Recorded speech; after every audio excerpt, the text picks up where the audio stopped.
चालक महोदय, थोड़ा सा मैं बोलूंगा तो तुतलाहट होगी, क्योंकि मैं अभी पूरी तरीके से ठीक नहीं हुआ हूँ। तो तुतलाहट था तभी हम जानते नहीं कि अशोक गहलोत बोले ये कांति भाई आदिवासी बोल रहा है। और हमारे एक नेता डूंगरपुर के भी तुतलाहट बोलते हैं, वो भी मत समझता ये नेता है लंबा चौड़ाई। तो कांग्रेस बीजेपी ने क्या सोचा था, पंचायती राज चुनाव के अंदर और थावर चंद के डामर के चुनाव के अंदर ये कांति भाई आदिवासी और ये टीम लौट के नहीं आएगी, ऐसा गलत।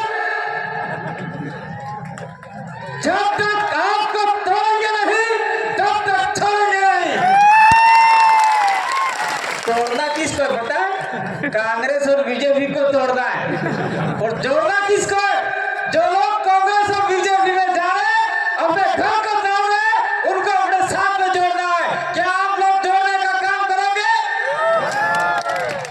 बहुत बहुत धन्यवाद। एक दूसरी बात और कहना चाहता हूँ, मैं सभी जगह कहता हूँ, दुश्मन लोग काटते किरियारों में कहते थे एक तो जातु रेजू, मेरे भाई के लिए जगदीश के लिए बोलते थे एक तो जातु रेजू नहीं ठहाका करे ऐसा बोलते थे। लेकिन मैं आपकी दुआओं का, आपने भी दुआ की कांतिभाई जिंदा रहना चाहिए, हिल प्रदेश के लिए हमारी आवाज के लिए जिंदा रहना चाहिए। तो आपने दुआ की, मैं आपका नमन करना चाहता हूँ। मैं जीता हूँ और आपके अंतिम खतरे के लिए लड़ाई लड़ूंगा, चाहे मुझे मौत भी आ जाए, पुलिस की गोलियों से मुझे खून की दे दिया जाए, लेकिन आपकी आवाज करके हम लोग आगे तक की लड़ाई लड़ेंगे। इसलिए आपको घबराना नहीं है। इसलिए मैं हर कार्यक्रम में कहता हूँ टाइगर अभी जिंदा है, टाइगर अभी जिंदा है, अपने सिद्धरू जीतू है, सिद्धरू ने है, और फिर भी मैं उनको डराने के लिए कहता हूँ। मैं धन्यवाद देना चाहता हूँ। मैं कहता हूँ कि ये जो कार्यक्रम हुआ, भैया मेरे 7 मिनट है लेकिन 10 मिनट कर रहा, ठीक है? ये जो कार्यक्रम हुआ उसके लिए ये बीच बीच में हमारे हेमाराम जी बैठे हुए क्या कांति भाई, अरे हम कल कैसे आवे, ये टोल नाके वाले पैसे मांगेंगे। मैंने कहा आप जब जब बिल प्रदेश की धरती पे आए हो, वीडियो मैंने जारी किया, आपसे कोई टोल नहीं लेगा। मैंने वीडियो जारी करके फेंक दिया। और मैं कहना चाहता हूँ जिस इलाके से आप लोग निकल के आए हो वहां पे 1 भी रुपया नहीं लिया, ये ताकत है हमारी। मैंने बोला कि कोई लेटर नहीं निकलेगा, हमारी आवाज ही हमारा आदेश है, हमारा ऑर्डर है, तो हमारी आवाज को भी आदेश ऑर्डर मान लिया जाता है। साथियों, अब आते हैं अपन मेन बात पर। मैं कुछ बातें लेके आया था कि आज तक हम लोग लड़ाई लड़ते हैं किसी बात को लेके, सारे इकट्ठे होते हैं, कलेक्टर जाते हैं, एसडीएम जाते हैं, और हमारी बातों को कलेक्टर एसडीएम आगे भेजता ही नहीं है, फाड़ के फेंक देता है, और वो मात्र सड़क तक ही रह जाती है। इसलिए हमें भारत आदिवासी पार्टी के मार्फत से, भारत आदिवासी पार्टी के मार्फत से राजस्थान में जिस प्रकार से हमने 2 विधायक भेजे, उसी प्रकार से गुजरात में 27 विधायक में से 10-15 विधायक भेजते होंगे। गुजरात में 27 विधायक अपने लिए रिजर्व है आदिवासियों के लिए, 27 विधायक में से 10 तो कम से कम भेजते होंगे। मध्य प्रदेश में ऊपर लोग बैठे हुए 46 विधायक रिजर्व है आदिवासियों के लिए, वो जो गए हैं वो सारे गुलाम हैं, अपने लिए कोई नहीं बोलता। राजस्थान में 28 विधायक रिजर्व है, जिसमें मात्र 2 विधायक बोले आदिवासियों के लिए, बाकी सब बोले हैं और गुलाम विधायक है। इसलिए हमें भारत आदिवासी पार्टी से अधिकतम विधायक भोपाल में भेजने होंगे, जयपुर में भेजने होंगे, और आपके गांधीनगर भेजने होंगे। इसलिए भारत आदिवासी पार्टी को हम लोग लेके आए हैं। दूसरा है जो जंगल जमीन और खनिज तमार घेर मारे काकरा बाटा है, खेता वाला ने मेरा खुद ने नहीं किया। वो सफेद पत्थरों का मार्बल बनता है, टाइल्स से बनती है, वो करोड़ों रुपये में जाता है। तब जाना काकरा काटा हमारा काम लो। वो सफेद पत्थर बहुत कीमती है, इस पत्थर को बचाना है। और इस पत्थर से आग का उत्तर पहली बार हुआ था, इसलिए सफेद पत्थर को अपन पूजा पद्धति में भी लेते। इसलिए खनिज को भी हमको बचाना है। खनिज नहीं बचाओगे तो बहुत बड़ा नुकसान हो जाएगा। और गिल प्रदेश की लड़ाई न तो कांग्रेस लड़ी है, न बीजेपी लड़ी है, न कोई आने वाली पार्टी लड़ेगी, हम ही लड़ेंगे। और आने वाले समय में 2023 के बाद में 24 में भी हमारा फिर से दिल्ली तक लहराएगा।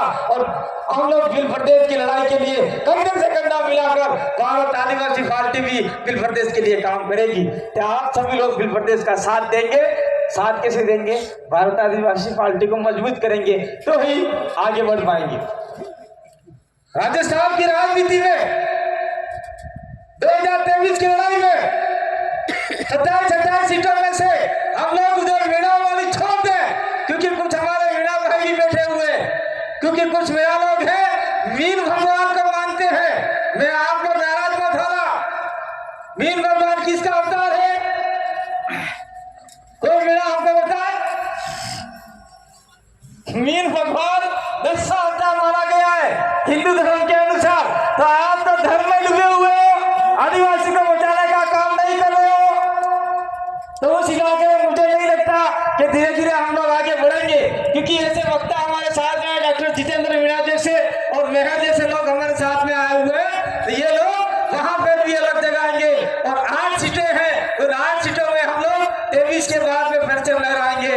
ये बात हम लोग कहना चाहते हैं। तो अगर मान लीजिए 17 में से हम लोग कुछ सीटें और भी हैं जो फरमावट होती है, 25 सीटें, 25 में से हम लोग लड़ाते हैं, 15-16 सीट जीत जाते हैं, तो मुख्यमंत्री तो छोड़ दीजिए, लेकिन मुख्यमंत्री कौन बनेगा वो डिसाइड करने का पावर आदिवासियों के हाथ में होगा। यह हाथ में रहना चाहते नहीं चाहते आप लोग? अशोक गहलोत बनेगा। अशोक गहलोत उठ बैठ ये ताकत आपके पास में होगी। वसुंधरा राजे आ गई तो वसुंधरा राजे उठ जा बैठ जा, उठ जा बैठ जा, या मत आना, ये पावर आपके हाथ में होगी। यही पावर हम आपको देना चाहते हैं। यही पावर अगर आपने ले ली तो निश्चित रूप से आपका विधायक दिल्ली जाएगा। अच्छा, आपका एमएलए दिल्ली है, आपका एमएलए जयपुर जाएगा और एमपी दिल्ली जाएगा। मैं ज्यादा बात नहीं करना चाहता क्योंकि सर भी काम नहीं करता। संसद की 47 सीटें, 47-46 सीटें अपने एमपी बनी। एक भी एमपी आदिवासियों के लिए नहीं बोला, एक भी एमपी नहीं बोला। मैं किसी पार्टी के विचार की बात नहीं करता हूं, लेकिन मैं कहना चाहता हूं हमारे मंच के मार्फत से एक आदमी है जो आदिवासियों के बारे में बोलता है। वो कौन है? चाहे कैसे भी हो, हम उसका समर्थन नहीं करते, लेकिन हमने उसका वीडियो देखा है। असरुद्दीन ओवैसी वो आदिवासियों के दुश्मन नहीं है। उन्होंने बोला कि भारत का आदिवासी देश का मालिक है। कौन सा आदिवासी वहां जाके बोला? एक मुसलमान सांसद आदिवासियों के लिए बोल रहा है। आदिवासी और मुसलमान की लड़ाई कभी नहीं है, ये धार्मिक लड़ाई जा रही है। इस लड़ाई को हमको समझना होगा। मुस्लिमों के साथ हमारी कतई लड़ाई नहीं है। ये आपका मैं लोकल मुद्दा बता रहा हूँ। हमारे बीच में सलीम भाई बैठे हुए, उनको हमने जिला प्रमुख के लिए दावेदार बनाया था। कांग्रेस और कमल कांग्रेस ने मिलकर सलीम भाई को हरा दिया। तो ये कितनी बड़ी मूर्खता है उन लोगों की। और हमारे लोग आज भी कांग्रेस बीजेपी कर रहे हैं। कांग्रेस बीजेपी छोड़ेंगे नहीं तो आने वाले समय में हमारे बच्चे कटोरा लगे भीख मांगेंगे भाई। तो ये भीख नहीं मंगवानी है, हमको हमारे समाज को मजबूत करना है। और दूसरी बात मैं इस मंच के मार्फत से कहना चाहता हूँ कि भारत आदिवासी पार्टी व्यक्ति विशेष, धर्म विशेष, जाति विशेष की नहीं, ये लोकतंत्र तरीके से बनी हुई है। उसके अंदर एसटी भी आ सकता है, एससी भी आ सकता है, ओबीसी भी आ सकता है, और माइनॉरिटी तो सारे बैठे हुए हैं यहाँ पे। खरजाना जी ने अभी माला पहनाई, खरजाना जी का स्पीच था लेकिन लेट आए। तो ये सारे लोग, जो भी मैं कहना चाहता हूँ, जो लड़ाई लड़ना चाहते हैं बांसवाड़ा में जो आपके मुसलमान है, जो इस इलाके में आपके बिल प्रदेश में जितने मुसलमान है, अगर आदिवासी के साथ में कंधा से कंधा मिलाकर चलोगे तो निश्चित रूप से आपके साथ में कोई अत्याचार सोचना चाहता ही होगा। ये हम लोग यहाँ से वादा करना चाहते हैं। ऐसी को भी कहना चाहते हैं कि आपको घोड़ियों से उजाड़ा जाता है, मटके से पानी पीते हैं तो आप लोगों को मारा जाता है। निश्चित रूप से आप लोग हमारे साथ में रहोगे तो आप लोगों को भी हम लोग शोषण अत्याचार से मुक्त कराएंगे, आजादी दिलाएंगे। और ओबीसी को क्या आरक्षण है इस इलाके में? मैं ओबीसी के लिए कहना चाहता हूं, आप लोगों की वजह से ही सब नुकसान हो रहा है। इस इलाके में ओबीसी को कोई प्रावधान नहीं है। अगर आप लोग हमारे साथ में कंधे से कंधा मिला के चले तो संविधान के अंदर जितना भी राइट्स दे रखा है उसको हम लोग इम्प्लीमेंट कराने का काम करेंगे। हमारे एकमात्र विधायक राजकुमार रोल जी ने ओबीसी के लिए बोला, ओबीसी अन्य पिछड़ा वर्ग के लिए।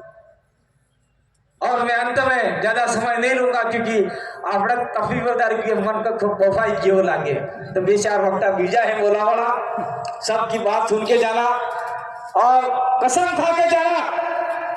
जितने भी लोग आए हैं अपने पूर्वजों की कसम खा के जाना, अपने मतदार ने कसम खाई जा दो, जरा जरा मानो और सब खाई जा दो।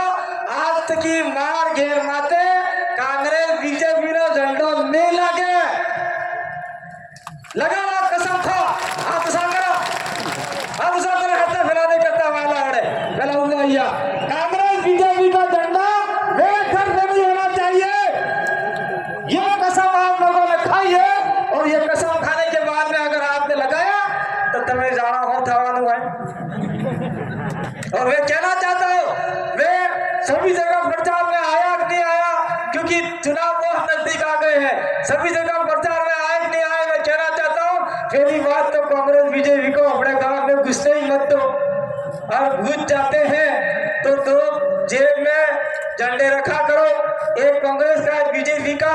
बीजेपी को यार बोलना हम बीजेपी ना भाई लाओ हर लाओ पैसा वोट डालो के पसे कांग्रेस वाला छह झंडा खरीद के वाले लाओ भाई वो कांग्रेस का लाओ है ये आना पैसा उनके पैसे नहीं है, वो पैसे आपके विकास के पैसे है। लेकिन ऐसा भी नहीं करना है, लेकिन कर सकते हो आपकी मर्जी, हम लोग मानने वाले नहीं है।